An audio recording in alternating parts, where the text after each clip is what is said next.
మన హంపి విరూపాక్ష దేవాలయం వసంతపురి కాలనీ మల్కాజ్గిరిలో చాలా అంగరంగ వైభోగంగా కట్టారు. ఈ దేవాలయం చాలా ప్రసిద్ధమైనది. ఈ దేవాలయం పురాతనమైన దేవాలయం. ఈ దేవాలయంలో ఉండి చైర్మన్ గారు ఈ దేవాలయంలో నిత్యము పూజా కార్యక్రమాలు జరుగుతూనే ఉంటాయి. ఒక్కసారి ఈ దేవాలయానికి మీరు ఒక్కసారి దర్శించుకుంటే తప్పనిసరిగా మీకు 20 రోజుల్లో లేదా 21 రోజుల్లో మీ కోరికలన్నీ నెరవేరుతాయి.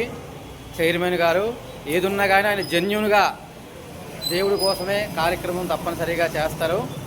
అందుకని మీరు ఎవరున్నా కానీ ఈ దేవాలయం ఒక్కసారి మీరు దర్శించుకోండి. ఇది మన వల్లభ గణపతి దేవాలయము. ఈ దేవాలయంలో సంగ్రహార చతుర్దశి చాలా అంగరంగ వైభోగంగా చేస్తారు. చాలా ప్రసిద్ధి పొందిన దేవాలయము, పురాతన దేవాలయము. ఈ దేవాలయంలో ఎన్నో కార్యక్రమాలు చేస్తూ ఉన్నారు. అందుకని మీరు ఈ దేవాలయాన్ని కొంచెం అభివృద్ధి చేయాలని మనవి చేస్తున్నాను. అందరూ కూడా ఈ దేవాలయం మీరు దర్శించుకోండి. మీరు వచ్చి 11 ప్రదక్షిణలు లేదా 21 ప్రదక్షిణ చేస్తే చాలు మీ కోరికలన్నీ నెరవేరుతాయి. అలాగే భక్తులు చాలా విశేషమైన భక్త బృందము అందరూ కూడా ఈ మన కార్యక్రమంలో ఉంటారు.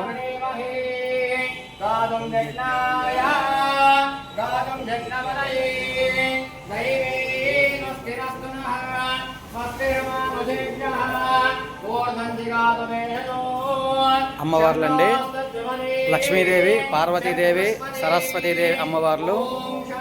చాలా విశేషమైన దేవాలయము. ముగ్గురు అమ్మవార్లు విశేషమైన దేవాలయము. ఈ దేవాలయం నిర్మించింది ఇదిగోండి మురళీధర్ గారు, టెంపుల్ చైర్మన్ గారు. ఆయనే చాలా బాగా నిర్మించారు మన అమ్మవార్లు. అలాగే ఆంజనేయ స్వామి వారు ఒక్కసారి మీరు కూడా దర్శనం చేసుకోండి. ఆంజనేయ స్వామి వారు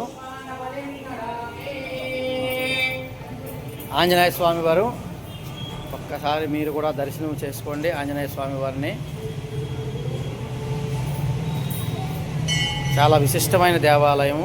మీరు కూడా ఒక్కసారి చేసుకోండి. ఆయనే టెంపుల్ చైర్మన్ గారు. అయ్యా, ఈ టెంపుల్ మీరు నిర్మించి ఎన్ని సంవత్సరాలు అవుతుంది? 28 సంవత్సరాల నుండి టెంపుల్ నిర్మించి అవుతుంది. అలాగే ఈ టెంపుల్ ప్రసిద్ధి ఏమిటండి? ఏ దేవతామూర్తులు ఇందులో ప్రతిష్టాపన చేశారు?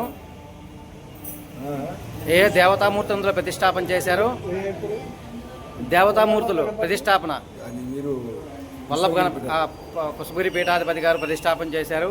మన వల్లభ గణపతి దేవాలయము హనుమాన్ అమ్మవార్లు, కాలభైరవులు, నవగ్రహాలు, పరమేశ్వరుడు అందరూ కూడా చాలా విశిష్టంగా ప్రతిష్టాపన చేశారు. శివుడు కూడా ఉన్నారు.